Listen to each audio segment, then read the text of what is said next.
Morning class শুরু হচ্ছে।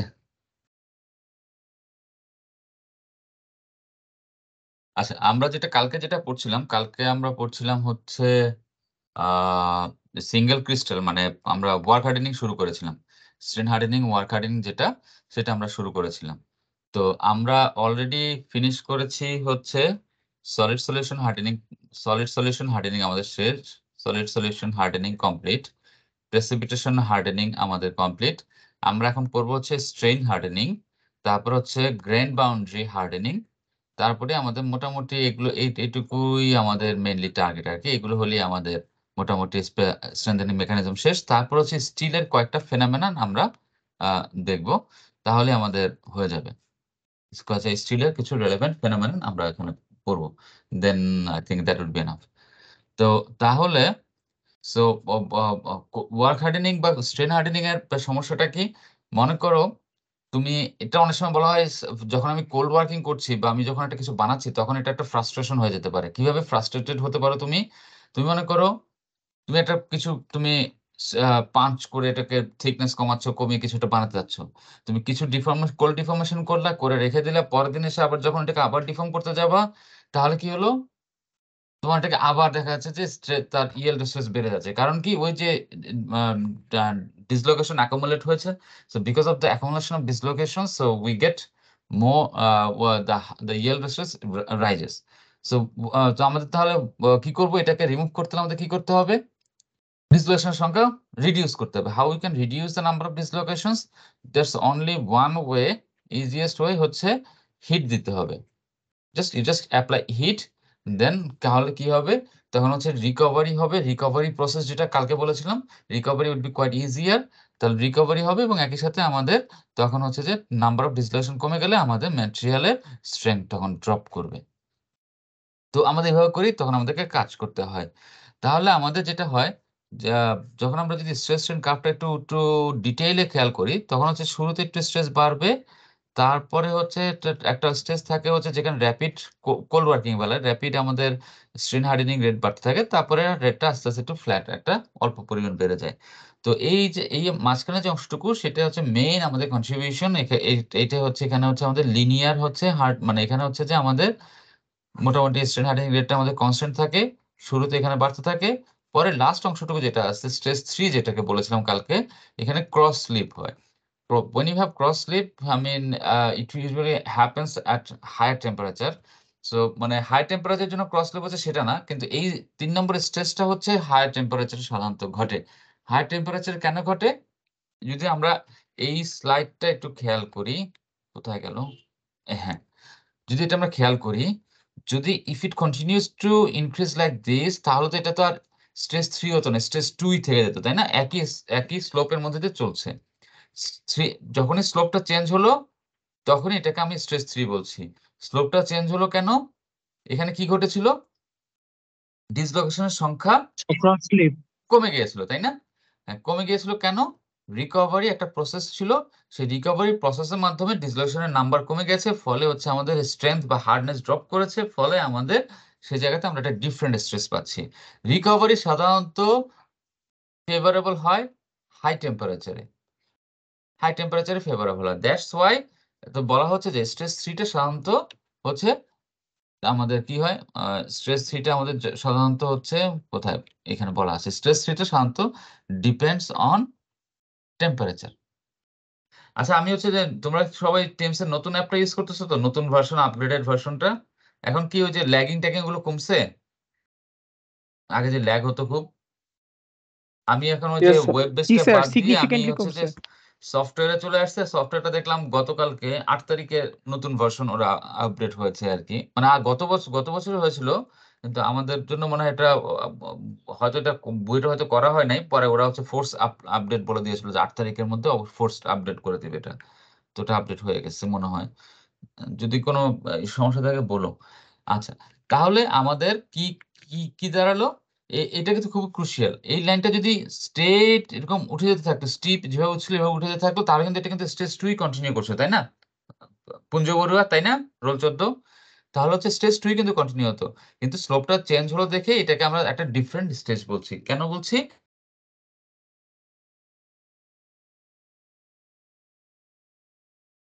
Recovery করছে।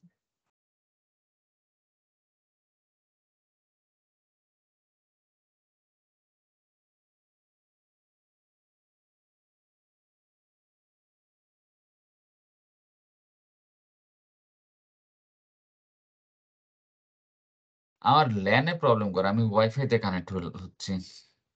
ল্যানে মনে হয় কেবল চেঞ্জ করা লাগবে। তাহলে কি হলো? হ্যাঁ, এখন শোনা যাচ্ছে তো, তাই না?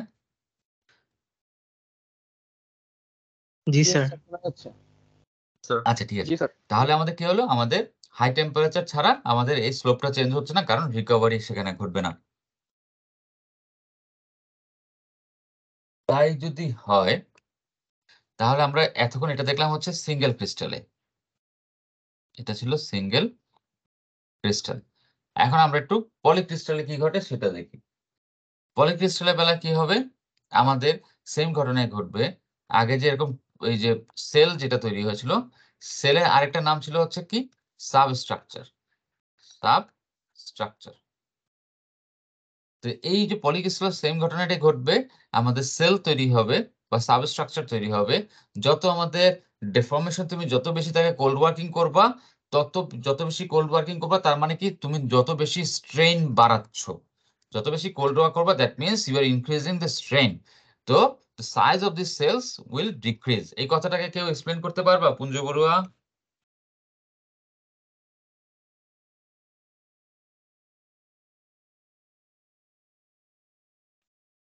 পুঞ্জ বড়ুয়া নাই? সাদমান নাহিয়ান? Yes sir. আছে ও স্যার। ও পুঞ্জ স্যার। হ্যাঁ, পুঞ্জ বললো, শুনি। স্যার আমরা নর্মালি জানি যদি গ্রেইনের আকার ছোট হয়ে যায় তাহলে তাদের মানে স্ট্রেংথটা বাড়ে আর কি, না, কিন্তু আমি স্ট্রেংথ এর কথা বলিনি। আচ্ছা, ঠিক আছে। সাদমান, তুমি কি শুনেছো আমি কি বলেছি? স্ট্রেইন যত বাড়ছে, স্ট্রেইন, এই যেখানে ইয়েস আমি স্যার। হাইলাইট করেছি। হ্যাঁ, ওই যে সেলের সাইজ গুলো ছোট হবে কেন? স্যার যদি স্ট্রেন বাড়তে থাকে স্যার, তাহলে এই যে আমার ডিস মানে ওই ডিসলোকেশন মানে রিকভারিটা আমার না, না, না, না। আচ্ছা, ঠিক আছে, আমি বলি। স্ট্রেন যত বাড়বে, নাম্বার অফ ডিসলোকেশন বাড়বে, তাই না? যত বেশি নাম্বার অফ ডিসলোকেশন বাড়বে, তার মানে কি তাদের তাদের জন্য প্রচুর ওইখানে সেল তৈরি করার জন্য তাদের নাম্বার ডেনসিটি বেড়ে যাচ্ছে, নাম্বার বেড়ে যাচ্ছে, তাই না? তখন কি হবে? তারা অনেক বেশি পরিমাণে সেল তৈরি করা শুরু করবে। যখন যে সেলের সংখ্যা আগে যে কটা ছিল, এখন তার থেকে বেশি পরিমাণ বাড়বে। সেলের সংখ্যা যখন বাড়বে, তার মানে কি ছোট ছোট আমাদের সেলগুলোর সাইজগুলো তত ছোট হতে থাকবে। ঠিক আছে? Yes sir. হ্যাঁ। ডিসলোকেশন নাম্বার তাহলে হচ্ছে বাড়বে যে, কারণ সেলের সাইজগুলো ছোট হতে থাকবে। হ্যাঁ, হ্যাঁ, হ্যাঁ। কারণ তারা হচ্ছে নিজেরা অল্প কয়েকটা মিলে তখন কুইক তারা সেল তৈরি করার চেষ্টা করবে। কারণ ওখানে মনে করো ঘিজি যখন হয়ে যাবে, তখন তারা কি করবে? অল্প কতগুলো মিলিয়ে একটা সেল তৈরি করে তারা একটা আইসোলেটেড হওয়ার চেষ্টা করবে।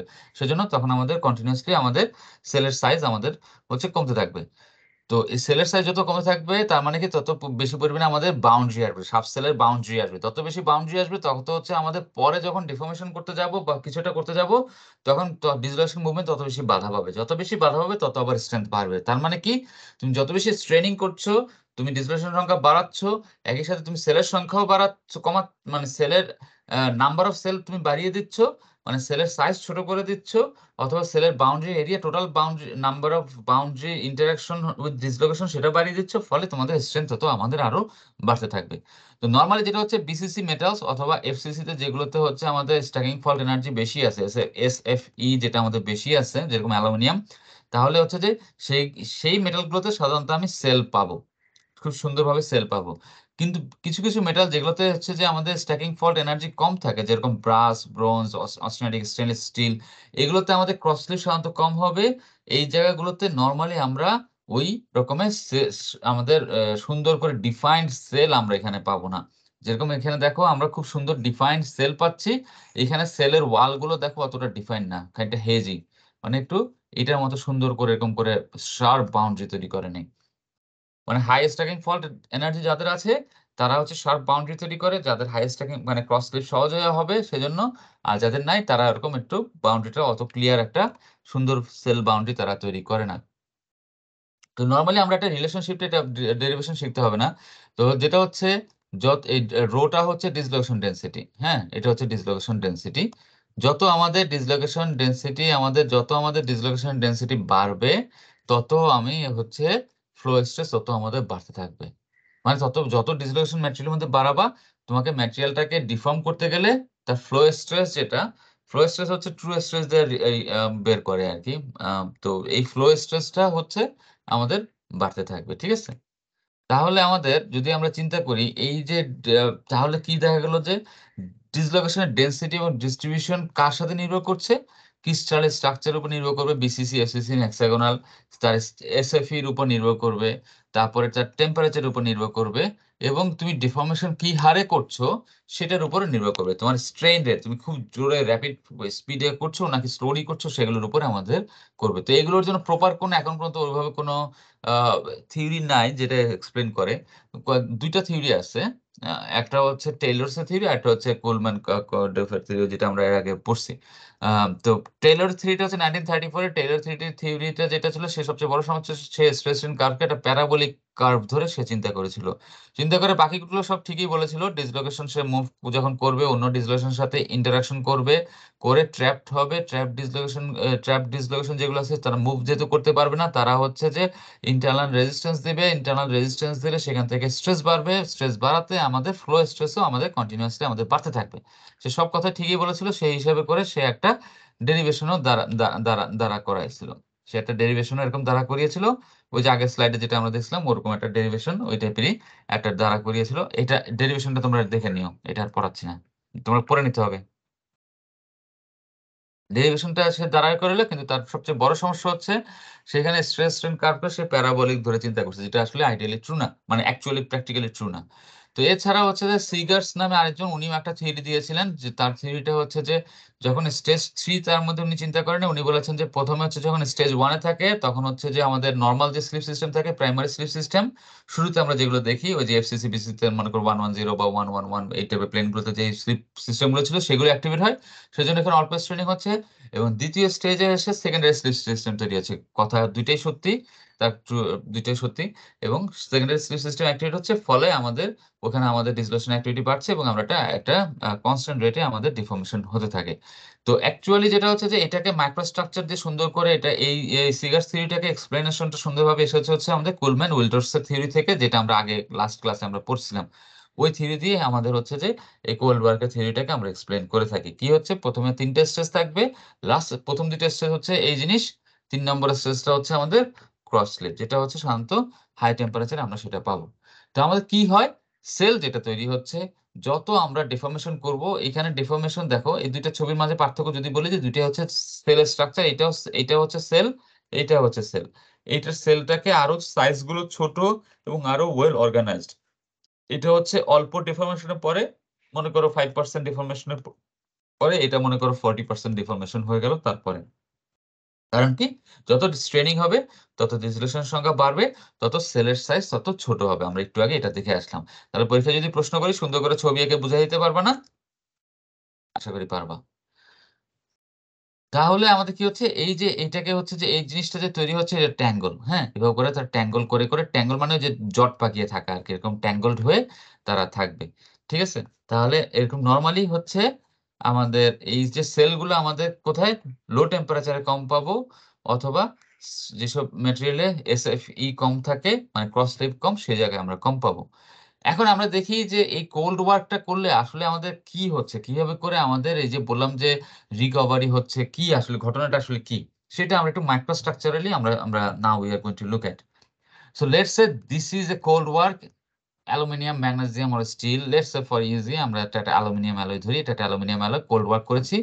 We can see the number of grains 1 2 3 4 5 6 7 8 9 10। তো সেখানে 10 গ্রেন আছে, এগুলো কি গ্রেন বাউন্ডারি, তাই না? এই ভিতরে দেখো ডট ডট ডট যেগুলো, সেগুলো হচ্ছে ডিসলোকেশন। তার মানে কি, একটা কোল্ড ওয়ার্ক করেছি মানে কি, এটাকে মনে করো রুম টেম্পারেচারে তাকে আমি প্রেস করলাম বা কিছু একটা করলাম, রোলিং করলাম, হ্যামারিং করলাম, করার পরে তার মাইক্রোস্ট্রাকচার চেক করে দেখলাম যে এখানে এরকম আমাদের লম্বা লম্বা গ্রেইন আছে, এবং কোল্ড ওয়ার্কিং করলে গ্রেইন গুলো একটু লম্বা লম্বা হয়ে যায়, ওই লম্বা লম্বা ইলংগেটেড গ্রেইন আছে, এবং তার ভিতরে প্রচুর পরিমাণে আমাদের ডিসলোকেশন আছে। আমি এখন চাচ্ছি সেটাকে ডিসলোকেশনটাকে, এটা স্ট্রেংথ অনেক হাই, আমি এটা স্ট্রেংথ কমাতে চাচ্ছি এবং ডিসলোকেশনের সংখ্যা কমাতে চাচ্ছি। Then what I should do, I should give it some heat. তাকে টেম্পারেচার দেবো। টেম্পারেচার কিভাবে দিতে পারি? এটা সবচেয়ে সোজা উপায় হচ্ছে একটা ফার্নেসের মধ্যে রেখে একটা টেম্পারেচার দিলাম। টেম্পারেচার দিলে কি হবে? তাহলে সে আস্তে আস্তে তার ভিতরে আমাদের ডিসলোকেশন গুলো এবং তার যে গ্রেন সাইজ আছে সেখানে কিছু পরিবর্তন আসবে। কি পরিবর্তন আসবে? প্রথম যে পরিবর্তন আসবে সেটাকে বলা হচ্ছে আমাদের রিকভারি। একটু আগে যে নামটা বলেছিলাম। রিকভারিতে কি হয়? ডিসলোকেশন যেগুলো ছিল, সেই ডিসলোকেশন গুলো এই যে এখানে randomly ছিল না? সেই ডিসলোকেশন গুলো সুন্দর ছোট, ছোট সেল তৈরি করবে। ডিসলোকেশন গুলো মিলে সেলের ওয়াল তৈরি করবে। মানে সেলের বাউন্ডারি তৈরি করবে। ছোট, ছোট করে এরকম সেল তৈরি করবে। এগুলো গ্রেন না কিন্তু।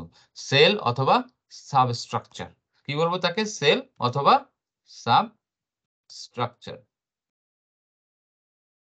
সো আমরা এরকম সেল এবং সাবস্ট্রাকচার তৈরি করলাম। সেল এবং সাবস্ট্রাকচার হয়ে গেল। তাহলে আমাদের কি হলো? পুরনো গ্রেইন বাউন্ডারি রয়ে গেছে। ওগুলোকে তো কোনো চেঞ্জ আসে না। সে গ্রেইনের ভিতরে বসে, বসে এরকম করে প্রথমে তৈরি করলো।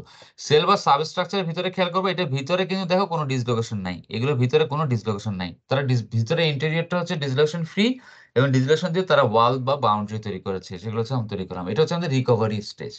তারপরে যদি আরেকটু হিট দেই বা আরেকটু বেশি সময় রাখি অথবা আরেকটু বেশি টেম্পারেচার হিট দেই, যদি কিছু একটা করি, তাহলে আমাদের কি হবে? তখন হচ্ছে আমাদের রি আমাদের আবার তখন হচ্ছে আবার ক্রিস্টালাইজেশন শুরু হবে। আবার ক্রিস্টালাইজেশনের আরেকটা নাম কি? রিক্রিস্টালাইজেশন। ঠিক আছে? এটা হচ্ছে মানে রিক্রিস্টাল। ক্রিস্টাল মানে কি? গ্রেইন। একেকটা সিঙ্গেল গ্রেইন হচ্ছে one of the each grain is one crystal. So when we going to heat them up, then what will happen? We'll get more crystal. So we'll get new crystal. So the process is called recrystallization. So we'll be getting more new grains at বা যেটাকে আমরা crystallization process বলি। So এটাকে এর জন্য বলা হচ্ছে recrystallization. So what is the recrystallization process? So few of these cells or substructure they will combine together and then they will form a proper grain boundary. এই যে সেলের যে জায়গা ছিল এগুলোতে থাকে লো অ্যাঙ্গেল গ্রেন বাউন্ডারি, যেগুলো সাধারণত হচ্ছে আমাদের 10 ডিগ্রির থেকে কম হচ্ছে তার গ্রেন বাউন্ডারি গুলোর ওরিয়েন্টেশন থাকে। সো প্রপার একটা গ্রেন বাউন্ডারি তৈরি হতে হলে কি করতে হবে? হাই অ্যাঙ্গেল গ্রেন বাউন্ডারি, যেটা সাধারণত 15 ডিগ্রির উপরে থাকে ওরিয়েন্টেশন গুলো। মানে একটা বাউন্ডারির সাথে আরেকটা বাউন্ডারির অ্যাঙ্গেল হয়ে থাকবে তার এটলিস্ট 15 ডিগ্রির মতো করে থাকবে। তো এই 15 ডিগ্রি যদি আনি তখন হচ্ছে সে একটা প্রপার একটা গ্রেইন হয়। যখন আমি হিট কন্টিনিউ করব, রিক্রিস্টালাইজেশন যখন হবে তখন এই যে কয়েকটা সেল মিলে একটা নিউ ক্রিস্টাল তৈরি করবে বা একটা নিউ গ্রেইন তৈরি করবে, যেটা গ্রেইন বাউন্ডারিটা হচ্ছে হাই অ্যাঙ্গেল গ্রেইন বাউন্ডারি। যেটা গ্রেইন বাউন্ডারি হচ্ছে হাই অ্যাঙ্গেল গ্রেইন বাউন্ডারি। এইটাই হচ্ছে রিক্রিস্টালাইজেশন। যেরকম দেখো এখানে অনেকগুলো রিক্রিস্টালাইজেশন হচ্ছে। রিক্রিস্টালাইজেশন হবে মানে কি? ছোট একটা গ্রেইন তৈরি করলো। এই ছোট গ্রেইন যখন তৈরি করলো, নতুন করে ক্রিস্টাল তৈরি হলো, তাহলে এইটাকে আমরা বলছি হচ্ছে তখন মাইক্রোস্ট্রাকচারটাকে দেখো ছোট, ছোট গ্রেইন তৈরি হলো না? এরকম কয়েকটা তৈরি হলো। তার মানে কি এখানে হচ্ছে পার্শিয়ালি রিক্রিস্টালাইজেশন। রিক্রিস্টালাইজেশনকে RX দিয়ে অনেক সময় লেখা হয়। হ্যাঁ, রিক্রিস্টালাইজেশন হলো। পার্শিয়াল রিক্রিস্টালাইজেশন হলো। দেন হোয়াট উইল হ্যাপেন? উইল পুরো যে মাইক্রোস্ট্রাকচারের বাকি যে সেল এবং সাবস্ট্রাকচার ছিল পুরোটাই হচ্ছে আমাদের এরকম করে স্মল গ্রেইন তৈরি করবে। আগে অলরেডি যে স্মল গ্রেইন গুলো তৈরি হয়েছিল তারা একটু গ্রো করবে, একটু বড় হবে। আর বাকি যেগুলো ছিল হয়নি সেগুলো আস্তে, আস্তে হবে। এবং পুরনো যে গ্রেইন বাউন্ডারি যেটা ছিল, এই যে পুরনো গ্রেইন বাউন্ডারি, এই গ্রেইন বাউন্ডারিটা পুরোটাই কনজিউম হয়ে যাবে। এই গ্রেইন বাউন্ডারি তো মানে বেসিক্যালি কি? ডিসলোকেশনের অ্যারে অফ ডিসলোকেশনস। এই জিনিসগুলো এটা হচ্ছে এই যে সেলের সাথে এগুলো মিক্সড হয়ে তারা নতুন করে সব বাউন্ডারি গুলো তৈরি করবে। তাই পুরনো গ্রেইন বাউন্ডারি আর থাকবে না। তার মানে আগে ছিল আমাদের এখানে 10টা মাত্র গ্রেইন ছিল। এখানে কয়টা গ্রেইন আছে? 1, 2, 3, 4, 5 কমপক্ষে 30, 40, 50টার মতো আছে। তার মানে কি হলো? আমরা একটা রিক্রিস্টালাইজেশন, এটা হচ্ছে পার্শিয়াল রিক্রিস্টালাইজেশন, এটা হচ্ছে কমপ্লিট রিক্রিস্টালাইজেশন। তার মানে আমরা একটা মাইক্রোস্ট্রাকচার পেলাম যেখানে হচ্ছে কমপ্লিট রিক্রিস্টালাইজেশন হয়েছে এবং এটাকে আমরা কি বলি? রিফাইন্ড বলি, তাই না? রিফাইন্ড বলি না? যখন রিক্রিস্টালেশন হয় মাইক্রোস্ট্রাকচারকে বলি রিফাইন্ড হয়ে গেছে। মানে কি? তারা ছোট হয়ে গেছে। ছোট, ছোট ফাইন পার্টিকেল আমরা তৈরি করেছি। সরি, ফাইন গ্রেইন আমরা তৈরি করেছি বা স্মলার গ্রেইন আমরা তৈরি করেছি। এই যে স্মলার গ্রেইন যখন আমরা তৈরি করছি, তার মানে পুরো মাইক্রোস্ট্রাকচার আগে মাত্র 10টা বড়, বড় এলংগেটেড গ্রেইন ছিল। এখন দেখো ইকুয়েক্সড 40টার মতো আমাদের গ্রেইন আছে। তো এইটাই হচ্ছে আমাদের রিক্রিস্টালাইজেশন এবং এটাকে বলা হচ্ছে রিফাইন্ড মাইক্রোস্ট্রাকচার। তারপরে যদি আমরা আরেকটু দূরে হিট কন্টিনিউ করি, if you continue to heat the material, then what will happen? The small grains they will continue to grow.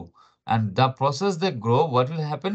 They combine themselves together again, and by reduction of grain boundary migration and reduction of grain boundaries, so they will make big boundaries.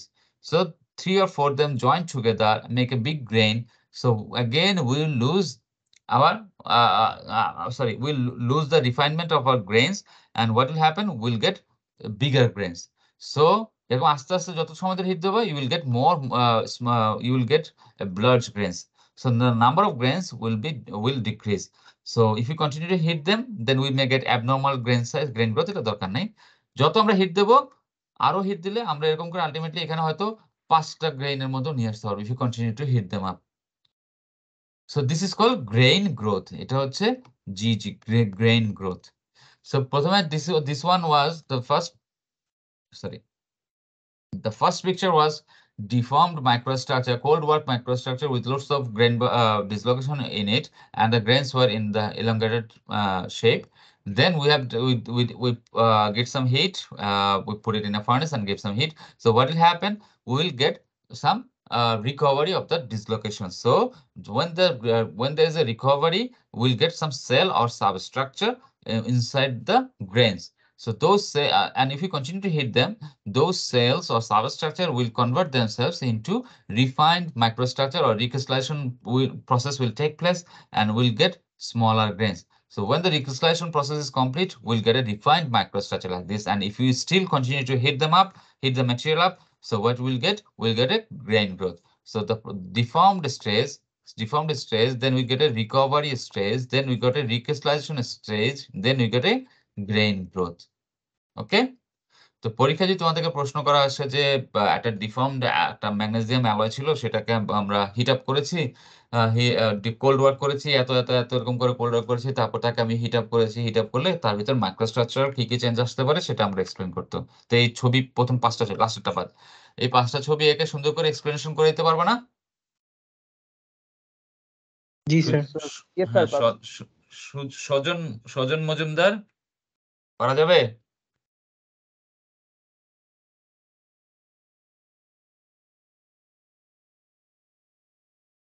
নাই, আচ্ছা ঠিক আছে। তাহলে এই যে আমাদের mainly আমাদের যে যত কিছু, কান নামে একজন, এর নাম শুনছো? CAHN, কান?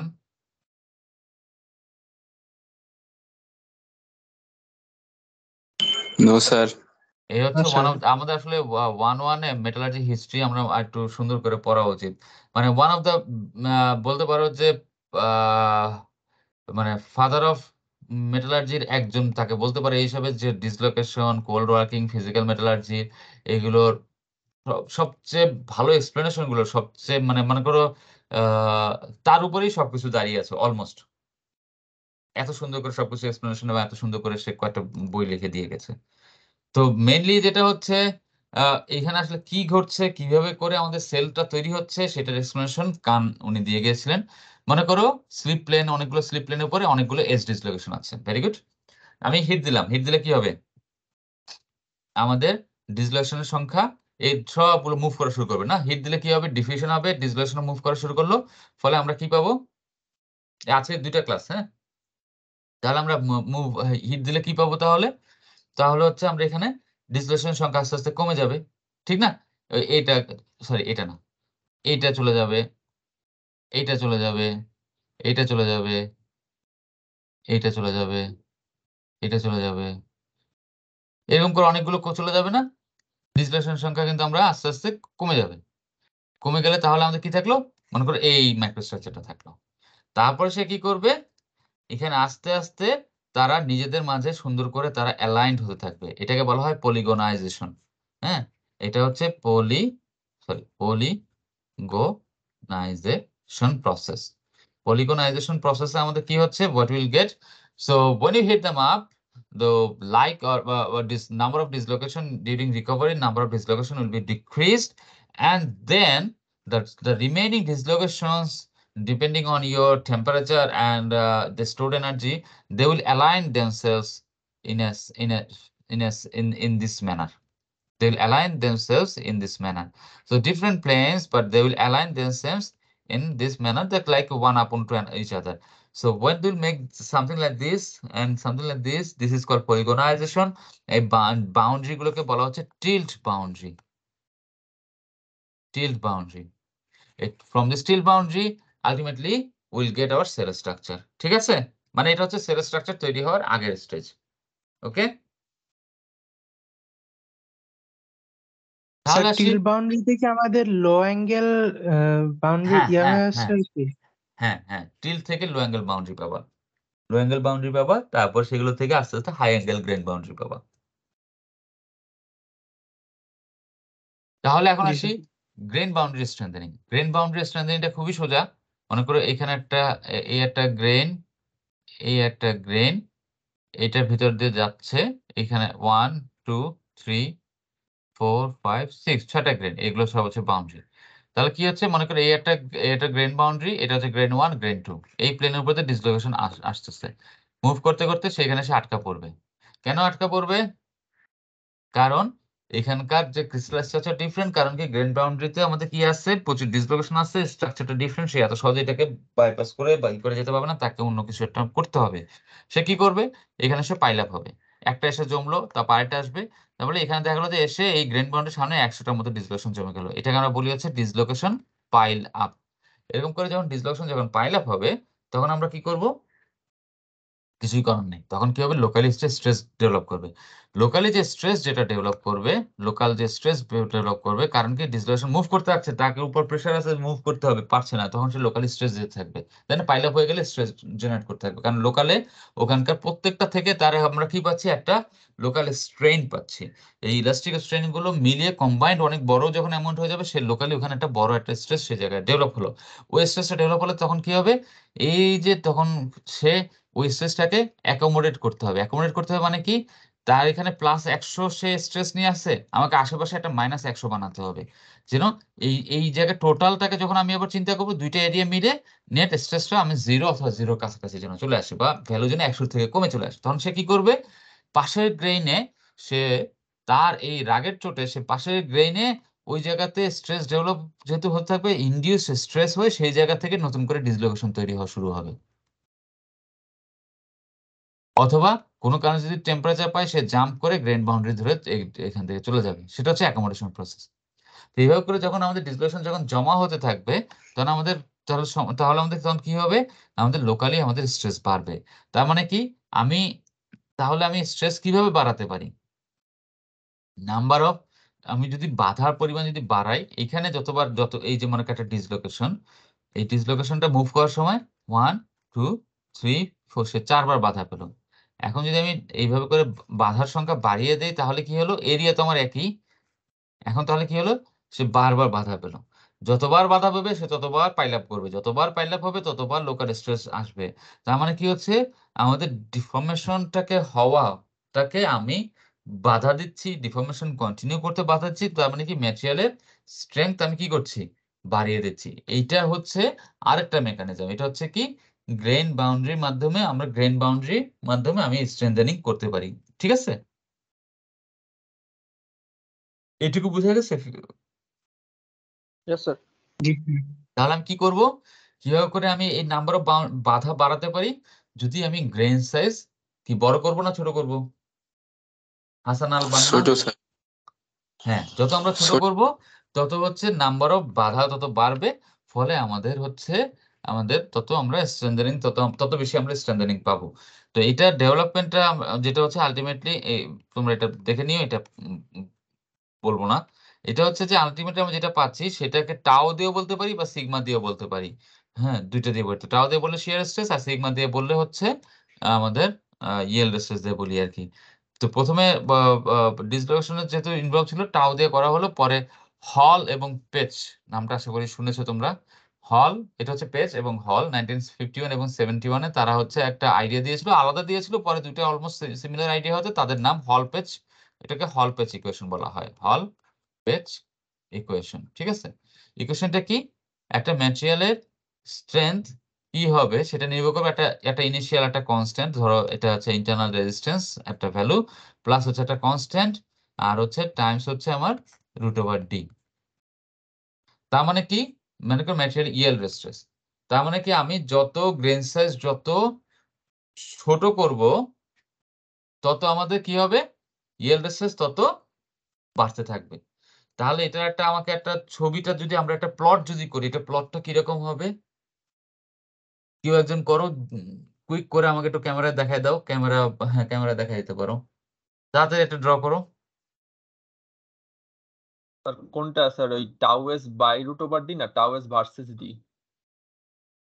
এই যে মানে এটা হচ্ছে আমাদের এটা দিয়ে করো। মনে করো আমাদের হচ্ছে সিগমা ওয়াইএস ভার্সেস হচ্ছে করো হচ্ছে root over D, 1/√d। Sir straight line আসবে না? করো, করে আমাকে দেখাও। স্ট্রেট লাইনই আসার কথা স্যার। শেপটা দেখি, কে একজন দেখাও, একটু করে ক্যামেরা দেখাও। সিগমা আই হচ্ছে ছেদক y অক্ষে।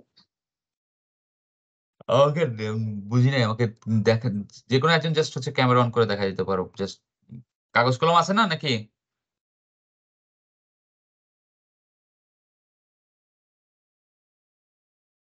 হ্যাঁ, সব্যসাচী।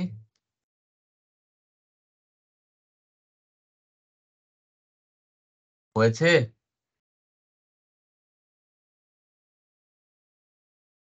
আচ্ছা, তুমি ইকুয়েশনটার জন্য দিয়েছো, কিন্তু তাহলে কি হলো, উল্টাটা হবে না নাকি?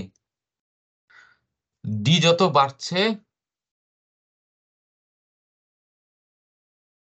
স্যার আমরা ডি নিচেই তো 1/√d না? এখানে তো স্যার 1/√d। ও আচ্ছা, নিচে কি তোমরা হ্যাঁ। 1/√d ধরছো? হ্যাঁ স্যার আপনি তো তাই ধরতে আচ্ছা। বলছেন, সেজন্যই জিজ্ঞাসা হ্যাঁ, হ্যাঁ। করছিলাম কি ভার্সেস কি আসবো। আচ্ছা, আচ্ছা, ঠিক আছে। হ্যাঁ, আচ্ছা, ঠিক আছে। আচ্ছা, তাহলে বেসিক্যালি আমাদের ইকুয়েশনটা তাহলে আমাদের এখানে কি দাঁড়ালো, যদি আমরা ওই যে কনস্ট্যান্ট গুলো বাদ দেই, আমাদের রিলেশনশিপটা দাঁড়াচ্ছে হচ্ছে আমরা যত আমাদের গ্রেন সাইজ যত ছোট করব, যত আমাদের গ্রেন সাইজ কি হবে, যত আমাদের গ্রেন সাইজ যত আমরা ছোট করব, এদিকে যাই, উল্টা দেখাচ্ছি। গ্রেন সাইজ যত ছোট হবে তত আমাদের স্ট্রেংথ তত আমাদের বাড়তে থাকবে। যে এটা যে কোনো একটা লাইন চিন্তা করি আমরা। হ্যাঁ, তার মানে কি, গ্রেন সাইজ যত আমি ছোটর দিকে যাব তত আমাদের স্ট্রেংথ তত কি হবে, আমাদের স্ট্রেংথ তত আমাদের হচ্ছে বাড়তে থাকবে। ঠিক আছে? বা আমরা যেভাবে উল্টাটাও দেখালে দেখাতে পারো, যেটা ইচ্ছা সেভাবে করে দেখাতে পারো, কোনো সমস্যা নেই। তার মানে আমাকে সবসময় টার্গেট থাকে, আমরা সবসময় পড়ে আসছি না যে আমাদেরকে গ্রেন সাইজ ছোট থাকলে তার টাফনেস বাড়ে বা স্ট্রেংথ বাড়ে। তো সেটার রিলেশন, সেটা কারণটা কি, সেটা কারণটা হচ্ছে আমাদের এই হল প্যাচ রিলেশনশিপ থেকে আমাদের সেটা আসছে। মানে বেসিক্যালি পুরো ঘটনাটা এখানে আসতেছে হচ্ছে তোমার গ্রেন বাউন্ডারির সাথে ডিসলোকেশন কিভাবে ইন্টারঅ্যাক্ট করছে সেটার সাথে বেস করে আমাদের হচ্ছে স্ট্রেংথটাকে তারা বাড়াচ্ছে অথবা কমাচ্ছে। তাহলে আমরা কিছু প্র্যাকটিক্যাল স্টিলের বেলায় আমরা স্ট্রেংথেনিং মেকানিজমের বা ডিসলোকেশন অ্যাক্টিভিটি কিছু আমরা ইফেক্ট আমরা দেখব। এগুলো দেখার আগে একটা জিনিস আমাদের জানতে হবে, সেটাকে বলছি হচ্ছে আমাদের Cottrell atmosphere. COTTRELL, Cottrell atmosphere. Cottrell atmosphere মানে কি? কট্রেল অ্যাটমসফিয়ার হচ্ছে, কট্রেল নামে এক ভদ্রলোক আইডিয়াটা দিয়েছেন যে ডিসলোকেশন যদি থাকে, ডিসলোকেশন এবং সলিড যদি থাকে, স্টিলের বেলায় কথা হচ্ছে, হ্যাঁ, অন্যান্য ম্যাটেরিয়ালও হয়, কিছু সব ম্যাটেরিয়ালে না, টাইটানিয়াম বা অন্য কিছুতে এরকম আছে, অ্যালুমিনিয়ামও কিছু হয়। তো ডিসলোকেশন যদি থাকে, তো এই সলিড গুলো কি করে, ডিসলোকেশনের আশেপাশে যে সলিড অ্যাটম গুলো ডিসলোকেশনের আশেপাশে যে তারা সুন্দর করে বসে যাওয়ার চেষ্টা করে, হ্যাঁ, তারা ওই স্ট্রেন মিনিমাইজ করার জন্য তারা ডিসলোকেশনের আশেপাশে যে তারা থাকার চেষ্টা করে। তাহলে কি হচ্ছে, মানে অনেকগুলো সলিড অ্যাটম থাকবে, কোথায় থাকবে, একটা ডিসলোকেশনের মধ্যে থাকবে। তাহলে এই যে ডিসলোকেশন এবং হচ্ছে সলিড অ্যাটম মিলে যে একটা একটা ঘটনা এখানে ঘটতেছে, ফেনোমেনন ঘটতেছে, এটাকে বলা হচ্ছে কট্রেল অ্যাটমসফিয়ার। মানে ডিসলোকেশন একা থাকছে না, ডিসলোকেশন বেশ কিছু সলিড অ্যাটমকে নিয়ে করছে। সে ডিফিউশন করে আসুক বা তাকে ধাক্কা দিয়ে যেভাবে পাঠাতে দিক, যাই হোক না কেন, কোনো কারণে ডিসলোকেশন ইন্টারাকশনের কারণে সলিড তৈরি হলো কিনা, ওই যে আমরা পড়েছিলাম যে জগ আর ইসের সময়, যেভাবে তৈরি হোক না কেন ডিসলোকেশন সেখানে থাকবে। তো এটা হচ্ছে আমাদের ডিসলোকেশনের, এটাকে আমরা বলছি হচ্ছে কট্রেল অ্যাটমসফিয়ার। এই যে কট্রেল অ্যাটমসফিয়ার আমাদের কি হচ্ছে, আমাদের বেশ কিছু আমরা কট্রেল অ্যাটমসফিয়ারতে আমরা অনেক কিছু এক্সপ্লেনেশন আমরা দাঁড়া করাতে পারি। যেরকম আমরা স্ট্রেস স্ট্রেন কার্ভ যদি তোমরা খেয়াল করো, আমরা স্ট্রেস স্ট্রেন কার্ভ আমরা নরমালি কি পাই, এরকম এরকম হতে পারে, অথবা এরকম হতে পারে, তাই না? স্টিলের বেলা এরকম একটা আপার ইল্ড পয়েন্ট, একটা লোয়ার ইল্ড পয়েন্ট আমরা পাই, তাই না? খেয়াল করছো তো জি নাকি? Sir. Yes sir, yes sir. হ্যাঁ, তোমরা যখন যে টেনসাইল টেস্ট করছো, তোমরা টেনসাইল টেস্ট C1-1 এ করছো তাই না? জি স্যার। আর তোমাদেরকে কি আমি ল্যাবে দেখাইছিলাম মানে এই Yes, সেমিস্টারে? sir. Yes, আচ্ছা, Yes, sir. একটু হোল্ড করো তো।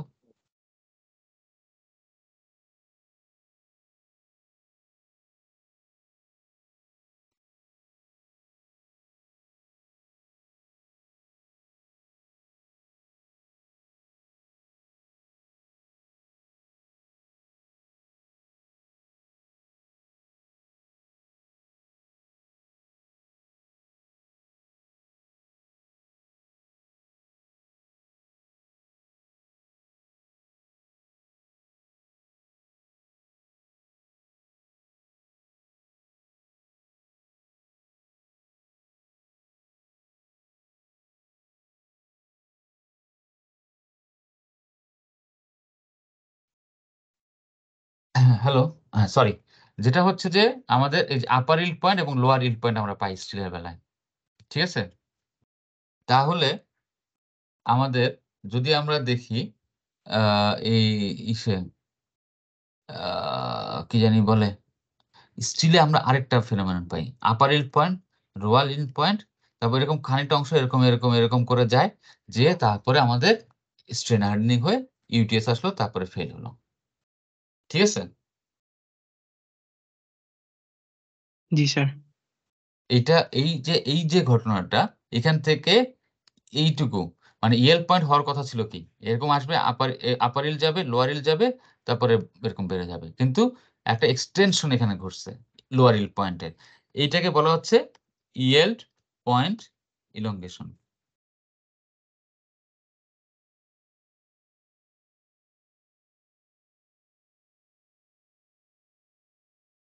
ঠিক আছে? এই ইয়েল পয়েন্ট ইলংগেশন এটা কি তোমরা দেখছো ছবি মানে টেস্ট করার সময়? অনলাইনে যখন করেছিলে তখন কি দেখছিলে এটা ইয়েল পয়েন্ট ইলংগেশন? এরকম এক্সাম্পল দেখেছি আচ্ছা, ঠিক প্র্যাকটিক্যালি আছে। আসলে দেখিনি। তাহলে এই জিনিসগুলো আসলো কি, আমাদের ঘটনাটা কি ঘটলো যে কট্রেল এবং বিলবি ওনারা এই যে কট্রেল অ্যাটমসফিয়ার সেখান থেকে আমাদের এই এক্সপ্লেনেশন গুলো আসছে। তো এক্সপ্লেনেশন গুলো কি হচ্ছে যে আমাদের এই যে ডিসলোকেশন গুলো যেগুলো ছিল স্টিলের মধ্যে, তারা লকড ইন অবস্থা আছে, মানে এই ডিসলোকেশন গুলো চারদিকে আমাদের এই কার্বন অ্যাটম গুলা বা ইন্টারেস্ট্রিয়াল অ্যাটম, যদি নাইট্রোজেন থাকে নাইট্রোজেনও তারা তাকে লকড করে রেখেছে, ঠিক আছে? যদি তারা লক করে রেখে দেয় তখন আমাদের তাহলে কি হবে, আমাদের ওই কট্রেল একটা অ্যাটমসফিয়ার তৈরি হলো। লক করে রাখলে কি হলো, ডিসলোকেশনটা সে মুভ করতে পারছে না। যখন আমি স্ট্রেস অ্যাপ্লাই করব, ডিসলোকেশন মুভ করার জন্য আমার যেই যে সিআরএসএস থাকবে সেটা দিলে কিন্তু হবে না। তখন আমাদের সেটা দিলে কিন্তু সে মুভ করতে পারবে না। কেন পারবে না? কারণ আমি তাকে এক্সট্রা দড়ি দিয়ে বেঁধে রাখছি। দড়িগুলো কে দড়ি দিয়ে বেঁধেছে এখানে? এই যে কার্বন অ্যাটম, নাইট্রোজেন, ইন্টারস্ট্রিয়াল অ্যাটম গুলা তারা এই ডিসলোকেশনটাকে দড়ি দিয়ে বেঁধে রেখেছে। মানে জাহাজ যেরকম নোঙর ফেলে রাখে সেরকম তাকে ধরে রেখেছে। তার মানে তুমি যদি সিআরএসএস দাও সে মুভ করবে না। সিআরএসএস দিলে তো মুভ করার কথা, তাই না? ডিসলোকেশন। কিন্তু এখন আমাদের মুভ করবে না, কারণ কি? আমি তাকে এক্সট্রা কিছু বাইন্ডিংস সেখানে দিয়ে রেখেছি, ধরে রেখেছি তাকে। তাহলে আমাদের কি হবে, একটা certain amount of force, extra force আমাকে অ্যালাউ করতে হবে। অনেক স্ট্রেস স্ট্রেন কার্ভ, সার্টেন একটা এক্সট্রা ফোর্স এখানে এসে তার হওয়ার কথা ছিল, না হয়ে তাকে আমি এক্সট্রা ফোর্স তাকে আমি দিচ্ছি, দিয়ে হচ্ছে এই ডিসলোকেশন গুলোকে আনলক করছি, মানে ওই যে টাই করে যে তাকে ধরে রেখেছে সেটাকে আমি ব্রেকডাউন করার জন্য। তাহলে যখন আমি ডিসলোকেশন এটাকে যখন ছেড়ে সে গা ঝাড়া দিয়ে যখন সে এই এই সলিড গুলোকে সে সরিয়ে দিয়ে সে যখন মুভ করা শুরু করলো, কখন শুরু করলো? এই হাই স্ট্রেসে পৌঁছানোর পরে। যখন সে মুভ করা শুরু করলো তখন কি আর ওই হাই স্ট্রেস তার আর দরকার আছে? তার স্ট্রেস তখন ড্রপ করবে কোথায়? এইখানে। তো ওই সিআরএসএস এর যার যে পরিমাণ দরকার ছিল সেইখানে সে চলে আসলো। তারপরে সে এই স্ট্রেসে তারপর সে ডিসলোকেশন আমাদের মুভ করা শুরু করবে। এই কারণে আমরা একটা আপার ইয়েল পয়েন্ট পাই, একটা লোয়ার ইয়েল পয়েন্ট পাই। তাহলে আপার এবং লোয়ার ইয়েল পয়েন্ট কেন পাইলাম?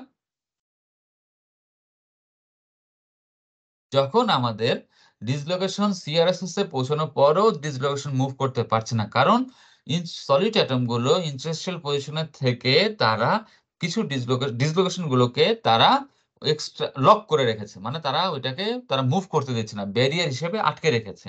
পিন্ড করে রেখেছে। তারা ডিসলোকেশন চারদিকে নিজেদেরকে যদি একটু পিন করে রেখে দেয় তখন ডিসলোকেশনটা মুভ করতে পারছে না। তখন মুভ করতে হলে কি করতে, we need to give that dislocation N some extra support. How we can give them support? We give them extra force. That means we give them extra stress. So when you give them extra stress, we got an upper yield point. So the material was supposed to deform at this stress, but it is deforming, it starts to deform at that stress. We call it upper yield point. আমরা এর নাম শুনেছি না? Then when the dislocation is free from that locked condition, so it doesn't need that extra stress to move, to continue its movement. Then it can move with its CRSS, right? তখন আর ওই extra stress এর দরকার নাই. He can that dislocation can move with a lower value of stress or lower value of force. So that one is called our lower yield point. ঠিক আছে? তাহলে আমাদের আপার এবং লোয়ার yield point কেন আসলো আমরা সেটা ব্যাখ্যা পেয়ে গেলাম, তাই না? ব্যাখ্যাটা তাহলে কি দাঁড়ালো? রেদওয়ান 41 না রিদওয়ান না রেদওয়ান রোল 41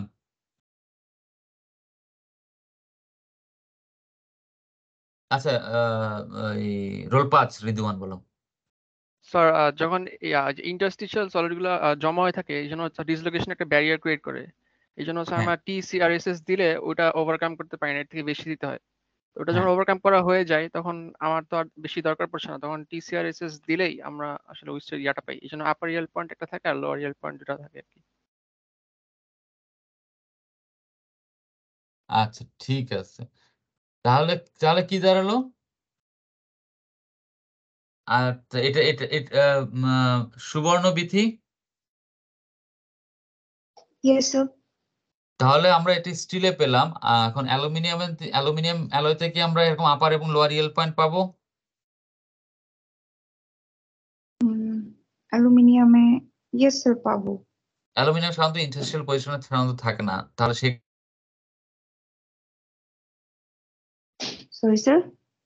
অ্যালুমিনিয়ামে সাধারণত ইন্টারস্ট্রিয়াল পজিশনে অ্যাটম থাকে না, নরমাল যে অ্যালয়গুলো সেই ক্ষেত্রে কি আমরা পাবো? ও না স্যার, সেক্ষেত্রে পাবো না, কারণ ইন্টারস্টিশিয়াল পজিশনে অ্যাটম থাকতে হবে, কারণ মানে ওই মানে এই ওই কট্রিল ব্যাখ্যাটা অ্যাটমোস্ফিয়ারটা ওখান থেকে তৈরি করার আসবে। জন্য ইন্টারস্ট্রিয়াল অ্যাটমটা হচ্ছে প্রেফারেবল।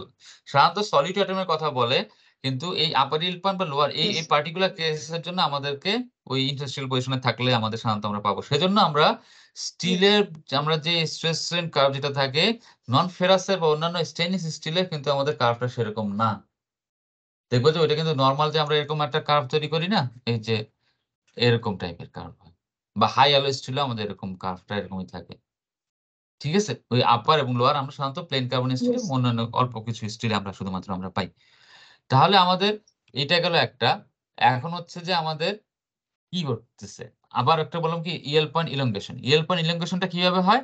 ইয়েল পয়েন্ট ইলংগেশনটা কি, এই stress strain curve upper lower, তারপরে এইভাবে না বেড়ে সে খানিকটুকু এরকম এরকম গেল, যে তারপরে বাড়ছে। এই অংশটুকু হচ্ছে লোয়ার ইয়েল পয়েন্টটা হচ্ছে একটা পয়েন্ট, তখন হচ্ছে একটা এরিয়া হয়ে গেছে, একটা লাইন হয়ে গেছে, তার এটাকে বলা হচ্ছে Yale point elongation. After the load drop corresponding to the upper yield point, there follows a plateau region, একটা flat region পাবো, where the stress fluctuates around a certain value, এরকম করে fluctuate করে। The elongation that occurs in the plateau is called yield point elongation. It corresponds to a non-homogeneous deformation. In a portion of the tensile sample where there is a stress concentration, deformation band appears, এবং এটাকে হচ্ছে এই এই এই যে এরকম যখনই আমাদের এরকম টাইপের যদি ঘটে, তখন আমাদের মাইক্রোস্ট্রাকচারের মধ্যে আমরা যেটা পাবো কিছু এরকম ব্যান্ডের মতো পাবো, ডিফর্মেশন ব্যান্ড আমরা দেখতে পাবো, যেটাকে বলা হচ্ছে লুডার ব্যান্ড। ঠিক আছে, লুডার্স ব্যান্ড বলা হচ্ছে। এই ইয়েল পয়েন্ট ইলংগেশনটা কেন করছে? কারণ কি, ডিসলোকেশন ট্র্যাক থেকে মুক্ত হয়ে সে মুভ করা শুরু করলো, যাওয়া শুরু করলো, তখনই আবার আশেপাশে তার তো প্রচুর পরিমাণে এরকম ইন্টারস্টিশিয়াল ডিসলোকেশন আছে, ওই বারবার সে বাধা পাচ্ছে, মুভ করার চেষ্টা করছে বাধা পাচ্ছে, মুভ করার চেষ্টা করছে বাধা পাচ্ছে। তো যার জন্য সে তার স্ট্রেস বাড়াতে পারছে না, মুভ করার চেষ্টা করছে, একটু গিয়ে আবার বাধা পাচ্ছে, একটু যেয়ে আবার বাধা পাচ্ছে, যার জন্য লোকাল স্ট্রেস একটু বাড়ছে। ফ্ল্যাকচুয়েট করছে, এরকম লোকালি একটু স্ট্রেস বাড়ছে, এটা ফ্ল্যাট লাইন না হয়ে একটু স্ট্রেস বাড়ছে, আবার একটু যাচ্ছে, আবার একটু কমছে, আবার একটু বাড়ছে, আবার একটু কমছে, বাড়ছে বাড়ছে, এরকম করে একটা তারা আমাদের হচ্ছে যে একটা ইএল পয়েন্টটা হচ্ছে আমাদের একটা ইলংগেশন, মানে ইএল পয়েন্টটা একটা সিঙ্গেল পয়েন্ট না হয়ে একটা রিজিয়ন ধরে আমাদের ইএল পয়েন্টটা পাচ্ছি। তারপরে আস্তে আস্তে একটা সার্টেন ভ্যালুর পরে তার স্ট্রেস আরো বেড়ে যায়, সে আর এইসব ইন্টারন্যাশনাল বাধা টাধা সে মানে না, স্ট্রেন হার্ডেনিং করে সে আগায় যায়। তো অনেক সময় আমাদের কি হয়, আমরা এজিং পড়েছি, আমরা প্রেসিপিটেশন হার্ডেনিং এর সময় আমরা এজিং পড়েছি, স্ট্রেনিং এর সময় আমাদের এজিং হয়। মনে করো অনেক সময় আমরা কি করি, কোনো একটা ম্যাটেরিয়ালকে আমরা কোল্ড ওয়ার্কিং যখন করি, ইন্ডাস্ট্রি যখন কাজ করি, তাকে প্রি স্ট্রেনিং করি, তাকে হচ্ছে যে তার ইএল পয়েন্ট ওগুলোকে আমরা কমানো বাড়ানো ওগুলোর জন্য আমরা তাকে একটা সার্টেন স্ট্রেন দিয়ে তাকে আমরা আগে প্রি ডিফর্ম করে রাখি। তো অনেক সময় দেখা যায় যে প্রি ডিফর্ম করে রাখলাম, প্রি স্ট্রেনিং করে রাখলাম, করে রাখার পরে কিছুদিন রেখে দিলাম, রেখে দিলে দেখা গেলো যে আবার ইএল পয়েন্ট আবার ফিরে আসছে। এইটাকে বলা হচ্ছে স্ট্রেন এজিং। স্ট্রেন এজিং আমাদের যেটা হয় বেসিক্যালি, আমাদের স্ট্রেন এজিং আমাদের যেটা ঘটে, এটা একটা নিকেল বেজ অ্যালয়তে এখানে দেখানো আছে, একটা সুপার অ্যালয়তে আমাদের কি হয়, স্ট্রেস স্ট্রেন কার্ভ যখন আমরা ড্র করি, দেখা যায় যে আমাদের যত আমরা টেম্পারেচার আস্তে আস্তে বাড়াচ্ছি, আমাদের স্ট্রেস আস্তে আস্তে কমতে থাকে, তাই না? তো কমার সময় দেখা গেল যে হঠাৎ একটা জায়গায় এরকম একটা হাম্প দেখা গেল, একটা বেড়ে গেল, বেড়ে যেয়ে আবার কমে গেল। শুধুমাত্র ইউটিএস এটা দেখা যাচ্ছে, ইএল রেসেস এটা দেখা যাচ্ছে না, ইএল রেসেস আস্তে আস্তে কমছে। আমরা জানি কি যত টেম্পারেচার দেবো তত স্ট্রেস কমবে। ইনকনেল 600 একটা নিকেলের একটা অ্যালয়, সেখানে দেখা গেল যে ইএল রেসেস কমে যাচ্ছে, কিন্তু ইউটিএস এর বেলা একটা হাম্প দেখা গেছে। কারণটা কি? আমাদের এরকম একটা স্ট্রেন এজিং এর কারণে এই ঘটনাটা ঘটে। তাহলে কি ঘটছিল, কারণটা কি, হাম্প বা এরকম একটা উপরে জাম্প করেছিল, কারণটা কি, সলিউট অ্যাটম যেগুলোর হচ্ছে mobility higher than the dislocation. তার মানে কি, যত আমাদের টেম্পারেচার বাড়াবো আস্তে আস্তে আমাদের ডিসলোকেশন গুলো আমাদের কি হবে, মুভ করতে পারবে, তাই না? ডিফিউশনের কারণে সে আস্তে আস্তে মুভ করবে, তার মতো করে সে মুভ করতেছে, মুভ করাটা ইজি হবে, সে তখন কি হবে, আমাদের কি হবে, মুভ করাটা ইজি হলে সে আমাদের স্ট্রেস আস্তে আস্তে ড্রপ করতে থাকবে। কিন্তু যত তুমি টেম্পারেচার বাড়াবো, কোনো কারণে তোমার পার্টিকুলার কিছু সলিড অ্যাটম যদি থাকে, যে সলিড অ্যাটম গুলোর হচ্ছে মোবিলিটি ডিসলোকেশনের থেকেও অনেক বেশি যদি থাকে, তার ডিফিউসিভিটি যদি বেশি থাকে, তখন সে কি করবে, আমাদের ওই সে তখন সে মনে হবে ওই ডিসলোকেশন গুলোর চারপাশে ওই অ্যাটম গুলো থেকে তারা ওই ডিসলোকেশনটাকে ধরে টেনে এসে নিয়ে যেতে থাকবে। কারণ কি, তার সলিড অ্যাটম গুলোর মোবিলিটি, পার্টিকুলার সলিড অ্যাটম গুলোর মোবিলিটি হচ্ছে ডিসলোকেশনের থেকে বেশি, তখন সে কি করবে, ডিসলোকেশনকে ড্র্যাগ করে টেনে নিয়ে যাবে, মনে হয় যেন সে ডিসলোকেশনটাকে ধরে টাইনা নিয়ে যাচ্ছে। মনে করো তুমি তুমি একটা মনে করো একটা মনে করো তুমি কোথাও গেছো, মনে করো একটা উটের কথা বা একটা হাতির কথা চিন্তা করো, তুমি একটা হাতিকে ধরে তুমি নিয়ে যেতে পারতেছো না, কিন্তু হাতি তার মতো করে যাচ্ছে। কিন্তু ওই এলিফ্যান্টটাকে তুমি তুমি কি করতে পারো, 10-12টা 20টা 30 জন যদি একসাথে হও, তাকে সুন্দর করে তোমরা ধরে টেনে ঠেলে ঠেলে তাকে নিয়ে যেতে পারো। তুমি তার মানে ধরে এরকম যখন ডিসলোকেশনটাকে মুভ করাচ্ছ, তার মানে কি করছি আমরা, ওয়ার্ক হার্ডেনিং বাড়াইছি, ডিসলোকেশনকে আমি মুভ করাচ্ছি, আমি আমার মধ্যে স্পেশাল একটা ফোর্স দিয়ে তাকে মুভ করাচ্ছি, ফলে আমি ওয়ার্ক হার্ডেনিং বাড়াচ্ছি। ওয়ার্ক হার্ডেনিং বাড়ালে আমাদের কি হয়, ইউটিএস কি হবে, বাড়বে না কমবে? যত ওয়ার্ক হার্ডেনিং হবে পারবে স্যার। বাড়বে। সেজন্য ওই পার্টিকুলার টেম্পারেচার রিজিয়নে এই 500 থেকে 550 এই পার্টিকুলার অ্যালয়তে আমরা এরকম একটা হাম্প দেখতে পাই। তারপর ওই টেম্পারেচার পার হয়ে গেলে আর এইসব ঘটনা আর ঘটে না। তার মানে কি, আমাদের এটাকে বলছি হচ্ছে এক ধরনের স্ট্রেন এজিং, আমরা এখানে বিহেভিয়ার আমরা পাচ্ছি, ঠিক আছে? আরেকটা হচ্ছে স্ট্রেস স্ট্রেন কার্ভে যদি খেয়াল করবা, সেরেটেড মানে হচ্ছে কি, ওই যে খাঁজ কাটা, এরকম করে খাঁজ কাটা স্ট্রেস স্ট্রেন কার্ভ গুলো মনে করো এইভাবে তো আসে, সেইটুকু আসলো, তারপরে সে এরকম এরকম এরকম করে করে এরকম করে করে উঠে যাচ্ছে, এরকম করে করে উঠে উঠে তারপর নামছে। এটা হচ্ছে সেরেটেড খাঁজ কাটা, মানে তোমার যে নচ করা আর কি, এরকম এরকম যেটা দেখায়। এইটারও কারণ কি, এটারও কারণ হচ্ছে আমাদের কটল অ্যাটমসফিয়ার। কটল অ্যাটমসফিয়ার কি বলছে, the solute atom being able to diffuse through the test sample at a speed greater than the displacement speed of the dislocation, chase the dislocation, eventually locking them. মানে কি, ডিসলোকেশন মনে করো সে, তুমি তাকে tensile test করতেছো, তাকে proper stress দিছো, সে এখন মনের খুশিতে তাইরে নাইরে করে সে দৌড়ানো শুরু করলো, সে ডিসলোকেশন মানে আশেপাশে যে অ্যাটম ট্যাটম যা ছিল সলিড অ্যাটম, সেগুলো সে ব্রেক ট্রেক করে সে তার মতো করে মুভ করা শুরু করলো। কিন্তু কোনো কারণে যদি এই যে এটা হচ্ছে পোর্টেভিন লাসাটেলিয়ার ইফেক্ট বলে, যে যদি কোনো কারণে ওই অ্যাটম কিছু সলিড অ্যাটম যদি থাকে যেগুলো তোমার ডিসলোকেশনের যে স্পিডে দৌড়াচ্ছে তার থেকেও যদি দৌড়াতে পারে, মানে তার ডিফিসিভিটি যদি বেশি থাকে, তাহলে সে কি করতে পারে, এইগুলো সে পিছনে ফেলে আসছিল এগুলো আবার দৌড়ে যায়, এই ডিসলোকেশন দৌড়ে যায়, ডিসলোকেশনটাকে ধাম করে আবার ট্র্যাপ করে ফেলতে পারে। মনে করো যে আমরা যে বুল ফাইটে যেরকম যে স্প্যানিশ বা এরকম মুভিতে যদি দেখে থাকি আমরা, কি হচ্ছে তারা ল্যাসো বা এরকম পড়াচ্ছে না, যে দৌড়ে গেল, দৌড়ে যে তাকে আবার ডিসলোকেশনটাকে আবার আবার আটকে ফেলো। ডিসলোকেশনটা মনে করে তার কাছ থেকে এখান থেকে আনট্র্যাপড হয়ে ছুটে সে মনের মধ্যে দৌড়াচ্ছে, দৌড়াতে দৌড়াতে যাচ্ছে, কিন্তু হঠাৎ করে দেখা গেল তার এই সলিড অ্যাটম গুলো হঠাৎ করে এত এনার্জি পেয়ে গেল একটা পার্টিকুলার টেম্পারেচার পেয়ে, মনে খুশি তারা দৌড়ে এসে আবার ডিসলোকেশনটাকে আটকে দিল। তাহলে আটকে দিলে তাহলে কি হয়ে যাবে, মানে ডিসলোকেশনটাকে চেঞ্জ করে তাকে আবার আটকে দিল, লক করে দিল। তাহলে তাহলে আমাদের কি হলো, এখন ডিসলোকেশনটাকে মুভ করতে হলে কি করতে হবে? ওয়াসিফুর রহমান, রোল 19। জি স্যার। তখন আমাদের ডিসলোকেশনটা মুভ করতে হলে, ডিসলোকেশনটাকে তো আটকে দিল, মুভ করতে হলে কি করতে হবে? স্যার স্ট্রেস দিতে হবে। তার মানে আমাকে একটু স্ট্রেস দিতে হবে। এখন কিন্তু আমাকে খুব বেশি না, একটু অল্প একটু স্ট্রেস আমি দিলাম, এভাবে মুভ করছিল অল্প একটু স্ট্রেস দিলাম।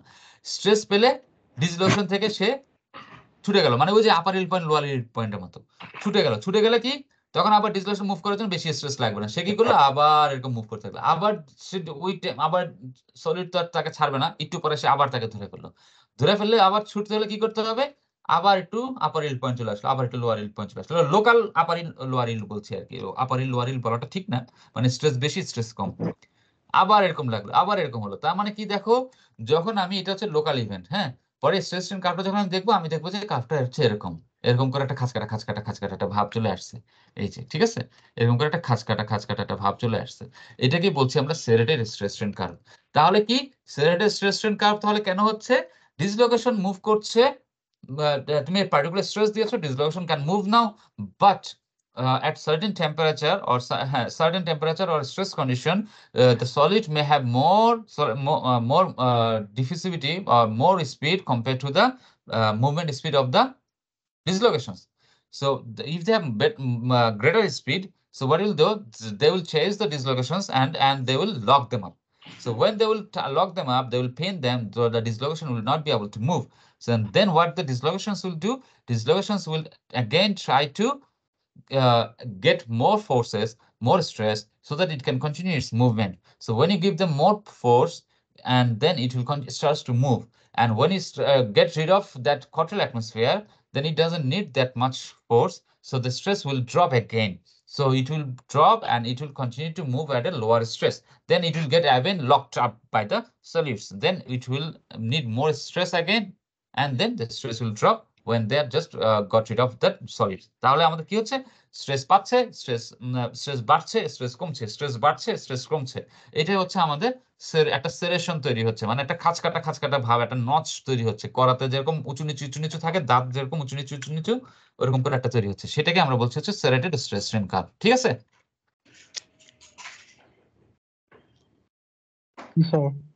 তাহলে আমাদের প্রায় শেষের দিকে আমরা চলে আসছি। আরেকটা জিনিস হচ্ছে স্নোইক ইফেক্ট। স্নোইক ইফেক্ট একটা বিশাল, এগুলো প্রচুর গবেষণা হয়, এটা প্রচুর আর্টিকেল পাবা, অনেক কিছুই আছে, কিন্তু আমাদের ওগুলো জানার দরকার। কিছু সাইদ হাসান কিছু বলতে চাচ্ছ? মিউট রাখবা কথা না বললে, মানে যদি কোনো কোশ্চেন না থাকে। আচ্ছা, তাহলে কি হচ্ছে আমাদের স্নোইক ইফেক্ট, কি হয় আমাদের এই যে ইন্টারস্টিয়াল অ্যাটম, এগুলো কিন্তু আমরা সব স্টিলে পড়ছি, হ্যাঁ, এই যে প্র্যাকটিক্যাল এক্সাম্পল এগুলো সব স্টিলের। সলিড ইন্টারস্টিয়াল সলিড অ্যাটম যেরকম কার্বন, নাইট্রোজেন, আমাদের তারা পার্টিকুলার স্ট্রেস কন্ডিশনে, পার্টিকুলার ডিরেকশনে স্ট্রেস দিলে তারা ওই যে আয়রনের যে ল্যাটিস, যেটা বিসিসি আয়রনের ল্যাটিস যেটা, সেটার ভিতরে তারা একটু মুভ করতে পারে, যেটা বলছি migration. They can migrate a little bit. তাহলে এরকম শর্ট রেঞ্জ মাইগ্রেশন যখন ঘটবে, তাহলে লোকাল একটা সেটা স্ট্রেস দেয়, ইন্টারনাল একটা ফ্রিকশন দিচ্ছে, সেই ফ্রিকশনটাকে বলা হয় স্নোইক ইফেক্ট। স্নোইকের নামে এটা করা হয়েছে, যিনি এটা ফার্স্ট এটা ডিসকভার করেছিলেন। তাহলে কি দাঁড়াচ্ছে, কার্বন নাইট্রোজেন হচ্ছে কোথায় থাকে, অক্টাহেড্রাল ইন্টারস্টিয়ালে থাকবে বিসিসিতে। কোন অংশটুকুতে এগুলো আছে, আমাদের কিউবের যে এজ যেগুলো আছে, কিউবের এজ গুলোর মিড পয়েন্টে আর হচ্ছে সেন্টারের সরি ফেসগুলোর সেন্টারে। যদি আমরা কিউবের জেড এক্সিস বরাবর যদি আমরা স্ট্রেস দেই, তাহলে অক্টেড্রাল ইন্টারস্টিশিয়ালের মধ্যে যেগুলো আছে ইন্টারস্টিশিয়াল গুলো আছে, যদি আমরা জেড বরাবর যদি আমরা লোড অ্যাপ্লাই করি, তাহলে আমাদের এই যে অক্টেড্রাল ইন্টারস্টিশিয়াল সাইড যেগুলো আছে সেগুলো হচ্ছে জেড এক্সিস বরাবর সেগুলো একটু এক্সপান্ডেড হবে ইলাস্টিক্যালি, আর এক্স এবং ওয়াই বরাবর একটু ইলাস্টিক্যালি কন্ট্রাক্টেড হবে। তাহলে কিছু পার্টিকুলার টাইম টেম্পারেচার এবং স্ট্রেস কন্ডিশনে তখন দেখা যাচ্ছে যে এই ইন্টারস্টিশিয়াল সাইটগুলো ওই যে এক্সপান্ডেড যখন হয়েছে জেড ডিরেকশনে, তারা ওইখানে অল্প একটু আমাদের তারা মুভ করতে পারে। অলরেডি আমরা জানি ইন্টারস্টিশিয়াল সাইডে যখন আসে সেখানে অলরেডি সেটা লোকালি একটা ইলাস্টিক স্ট্রেন্থ সে দিয়ে রাখছে কার্বন বা নাইট্রোজেন, কিন্তু তারা হচ্ছে যে আরেকটু যেহেতু এক্সপান্ডেড হয়েছে, এক্সপান্ডেডের ভিতরে সে একটু রিল্যাক্সড ভাবে মুভ করবে, মুভ করাতে তাহলে কি হবে, ওইখানে আমাদের স্ট্রেন এনার্জি রিডাকশন আমাদের ঘটবে। কেন ঘটবে? কারণ সে একটু রিল্যাক্সড ভাবে আরাম ভাবে ওই জায়গাতে সে বসতে পারছে, তাহলে একটু সে রিল্যাক্সড হয়ে বসলো, ঠিক আছে।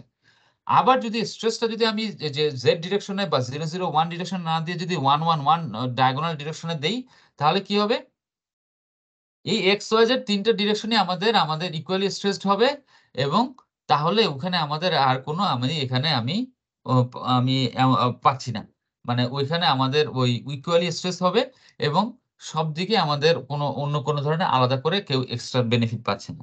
যখন আমাদের এরকম এক্সট্রা বেনিফিট পাচ্ছে, তাহলে আমাদের কি হচ্ছে, স্ট্রেন এনার্জি তখন যে কমিয়ে দিচ্ছে, তার মানে ডিসলোকেশন, তখন ওই যে ডিসলোকেশনের সাথে তার ইন্টারাকশনের পরিমাণ একটু কমে যাবে।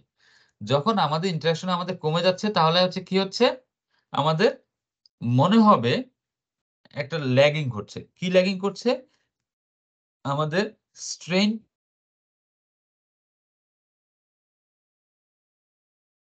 স্ট্রেনটা একটু ল্যাগ করছে, একটু কম আছে। তার মানে কি হচ্ছে, আমি স্ট্রেস দিচ্ছি কিন্তু সেই পরিমাণ ডিফর্মেশন যা হওয়ার কথা ছিল তার থেকে একটু কম হয়েছে। তাহলে কি ঘটলো, মনে হচ্ছে কি তাকে শক্ত করে সে বসে আছে, যে মনে করো একটা সোজা বাংলা বলে একটা ঘাউরা একটা ছেলে মনে করো তার বাপ টেনে নিয়ে যাচ্ছে, সে যাবে না, সে একটা জিনিস কিনবে, সে কি হতো হাত ধরে জোরে টেনে নিয়ে যায়, তাই না।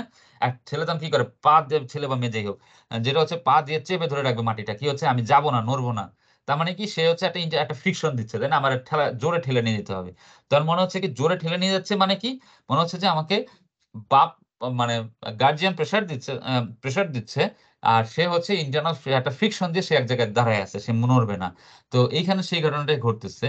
তো ওই জায়গাতে সে একটু রিডাকশন অফ স্ট্রেন এনার্জি হয়ে সে এক জায়গাতে এমনভাবে থাকবে, মনে হচ্ছে স্ট্রেনটা হচ্ছে আমাদের স্ট্রেসের সাথে আগে যেরকম ম্যাচ করতো অন্য টেম্পারেচার অন্য জায়গাতে, সেখানে একটু এখানে ডিস্টারবেন্স হয়েছে। এটাকে বলা হচ্ছে স্নোয়িক ইফেক্ট। স্নোয়িক ইফেক্ট আসলে বিশাল একটা টপিক, আমাদের এত কিছু জানা দরকার নেই, আমরা শুধুমাত্র এইটুকুই আমরা আমরা আমরা জানবো, আর বেশি কিছু আমাদের জানার দরকার নেই, ঠিক আছে। তো আমাদের স্নোয়িক ইফেক্ট আমরা কি জানবো, এটা হচ্ছে একটা ইন্টারনাল রেজিস্ট্যান্স। কখন ঘটবে এই ঘটনাটা, যখন আমাদের ওই অক্টাইডাল সাইট যেখানে আমাদের ইন্টারস্টিশিয়াল অ্যাটম গুলো আছে তার শেপটা যদি চেঞ্জ হয়, কখন তার শেপটা আমরা ইলাস্টিক্যালি চেঞ্জ করতে পারবো, যদি কোনো পার্টিকুলার ডিরেকশনে তাকে আমরা স্ট্রেসড করি, তখন যেটা হচ্ছে ডিসলোকেশনের মুভমেন্ট, মানে সরি স্ট্রেসের যে পরিমাণ স্ট্রেস দিচ্ছি সেই পরিমাণ স্ট্রেইন হচ্ছে বলে মনে হবে না, এটা মনে হচ্ছে যে একটা ভিতরে একটা ফ্রিকশন আছে, তার জন্য ম্যাটেরিয়ালটা ঠিকমতো স্ট্রেনিং হচ্ছে না, ডিফর্মেশন হচ্ছে না, সেটাকে বলা হচ্ছে আমাদের স্নোয়িক ইফেক্ট। আমাদের লাস্ট টপিকে চলে আসছি, আমাদের এটা শেষ হয়ে যাচ্ছে, কিছু ম্যাথ আছে, ম্যাথ গুলো আমি দেখে একটা টিউটোরিয়াল ক্লাসের ব্যবস্থা করছি, ওখানে আমরা করে ফেলবো। তো যেটা হচ্ছে আমাদের ব্লু ব্রিটলনেস। ব্লু ব্রিটলনেসটা কি? ব্লু ব্রিটলনেসটা হচ্ছে কার্বন স্টিলকে যদি আমি 230 থেকে 370 এর মধ্যে আমরা তাকে হিট করি, ইলংগেশন কমে যাবে। ভেরি গুড, ইলংগেশন তো যাওয়ার কথাই, কারণ হচ্ছে আমাদের কি টেম্পারেচার বাড়লে ইলংগেশন আমাদের কমবে। যখন আমাদের কিছু একটা পার্টিকুলার টেম্পারেচার এবং স্ট্রেন রেট কন্ডিশনে দেখা যাচ্ছে যে যদি আমাদের ইন্টারস্টিশিয়াল অ্যাটম গুলো ডিসলোকেশনের থেকে বেশি মুভমেন্টে মুভ করতে পারে, তখন ডিসলোকেশন গুলো আলটিমেটলি কি হতে পারে, ওই অ্যাটম দ্বারা ক্যাপচার্ড হয়ে যেতে পারে বা লকড করে ফেলতে পারে। যদি লক করে ফেলে, তখন আমাদের স্ট্রেন হার্ডেনিং রেট বেড়ে যাবে। যদি স্ট্রেন হার্ডেনিং এর রেট বেড়ে যাবে, ফলে আমাদের স্ট্রেংথ বেড়ে যাবে। স্ট্রেংথ এবং স্ট্রেন হার্ডেনিং এর রেট বেড়ে গেলে কি হবে, ম্যাটেরিয়ালটার আলটিমেটলি ইলংগেশনটা আগের তুলনায় একটু কমে যাবে, তাই না? যত আমরা কি হয়, যত হার্ডার বানাই তত ইলংগেশন তত কমতে থাকে, তাই না? এই যে এই 230 থেকে 370 টেম্পারেচার, স্টিলের জন্য এটা তেমন কোনো টেম্পারেচার না। এই টেম্পারেচার যদি আমি হিট করা হয় কোনো একটা স্টিলকে, কার্বন স্টিলকে, তখন দেখা যাচ্ছে অন্য টেম্পারেচারে যে পরিমাণ রিডাকশন হচ্ছে তার থেকে এখানে আমি বেশি পরিমাণে ইলংগেশনে রিডাকশন পাচ্ছি। এটা কি বলা হচ্ছে আমাদের, এটাকে বলা হচ্ছে ব্লু ব্রিটলনেস। কেন ব্লু ব্রিটলনেস বলতেছি? কারণ এই টেম্পারেচারে যখন হিট করা হয় ওইখানে হচ্ছে স্টিলের গায়ে একটা অক্সাইডের যে লেয়ার বসে সেটা হচ্ছে যে আমাদের একটু ব্লু কালারের মতো দেখা যায়, সেজন্য এটাকে বলা হচ্ছে ব্লু ব্রিটলনেস। মানে ব্লু নামটা আসছে কালার হওয়ার জন্য, আর ব্রিটলনেসটা আসছে ইলংগেশন কমে যাওয়ার জন্য। ইলংগেশনটা কমে যাচ্ছে কেন? ওই পার্টিকুলার স্ট্রেন রেটে এবং পার্টিকুলার টেম্পারেচারে আমাদের ওই সলিড অ্যাটমগুলো ডিফিউসিভিটি বেশি থাকে। বেশি থাকার জন্য এই 230 থেকে 370 পর্যন্ত আমি নর্মালি আমাদের যে ইলংগেশন যেভাবে করে কমার কথা, আমি এখানে দেখা গেল যে ইলংগেশন এইভাবে করে কমে গেছে, ঠিক আছে? তো সেটার কারণে এটাকে বলা হচ্ছে ব্লু ব্রিটলনেস, ঠিক আছে? তাহলে আমাদের আজকে আমাদের শেষ হয়ে গেল। আমাদের কিছু প্রবলেম আছে, প্রবলেমগুলো এখানে দিও। আমি হ্যান্ডআউটটা আমি আজকে আপলোড করেছি, লেকচার নোটটা পিডিএফটা আমি দিয়ে দিয়েছি, তোমাদের ফাইলসে আছে। আর হ্যান্ডআউটটা আমি আজকে রাতে এটা একটা আলাদা করে আমি দিয়ে দেবো, একটা পিডিএফ দিয়ে দেবো। তোমার বইটা আশা করি আগামী সপ্তাহে তোমাদেরকে আমি দিয়ে দিতে পারবো। বই তো সবাই নিচ্ছ, তাই না? সিয়ার, তমাল নাই আজকে? তমাল না, তন্ময় স্যার। তন্ময়। হ্যাঁ, তো তোমার বই তো কি সবাইকে দেবো নাকি শুধু পিডিএফই চাও?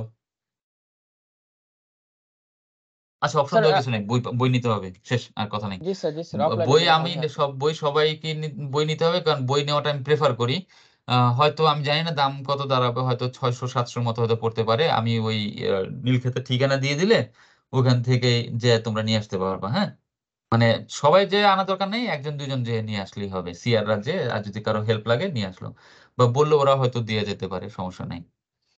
তো কিছু প্রবলেম আছে, আমরা এগুলো টিউটোরিয়াল ক্লাস করব।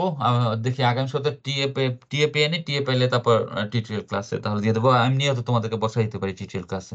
আগের সপ্তাহ থেকে তো ফিজিক্যালি ক্লাস হবে হোপফুলি। তো আমরা তোমাদের ফ্রি টাইম দেখে একটা টিউটোরিয়াল ক্লাস আমরা করব, হ্যাঁ, 2 ঘন্টার মতো। ওইখানে আমরা ডিসলোকেশন এবং হচ্ছে স্ট্রেংথেনিং মেকানিজমের উপরে কিছু আমরা ম্যাথ করব। আর আমাদের পরীক্ষাটা কবে হচ্ছে? বুধবার সকাল 8টায়, তাই না? জি স্যার। স্ট্রেংথেনিং মেকানিজমের উপরে ফুল সিলেবাস, কোনো ম্যাথ থাকবে না, ম্যাথমেটিক্যাল প্রবলেম থাকবে না, জি স্যার। আর কোনো বড় ডেরিভেশন থাকবে না। এটাতে কোনো বড় ডেরিভেশন নাই, কিছু শর্ট কোশ্চেন তার মানে এমসিকিউ থাকতে পারে, ট্রু ফলস থাকতে পারে। জাস্ট স্ট্রেংথেনিং মেকানিজম স্লাইডটা পড়বো স্যার জাস্ট। স্লাইডটা বললে মোটামুটি হয়ে যাবে, স্লাইডটা বললে ক্লাস টেস্টের জন্য এনাফ। মানে স্যার এই স্লাইডটা পুরোটা? জি, থ্যাংক ইউ স্যার। ওকে, কিন্তু পরীক্ষা কিন্তু তোমার স্লাইড পড়লে হবে না, হ্যাঁ, জি স্যার। ওটা খেয়াল রেখো। টার্ম ফাইনালে কিন্তু স্লাইড পড়লে লাভ নেই। টার্ম ফাইনালের জন্য আমাদের কি করতে হবে? ওই যে হ্যান্ডআউট। আমাদের কিন্তু মানে হ্যান্ডআউট যেটা দেবো সেটা পড়তে হবে। মানে এখান থেকে পাবা, টপিক গুলো পাবা, এই টপিক এইগুলো তোমাদের থেকে পড়ে নিতে হবে। তো ঠিক আছে, তাহলে থ্যাংক ইউ সো মাচ, তোমরা অনেক ধৈর্য ধরে ছিলা। তো থ্যাংক ইউ। তো সি ইউ নেক্সট উইক। যারা ঢাকার বাইরে থেকে যারা আসবা সাবধানে এসো, ওয়েদার অনেক ফগি, ডে লাইটে ট্রাভেল করার চেষ্টা করো। Okay, thank you so much, have a nice time, have a nice weekend. Leave now, thank you. Thank you sir. Thank you sir. Thank you, sir. Welcome. আসসালামু sir. ওয়ালাইকুম আসসালাম।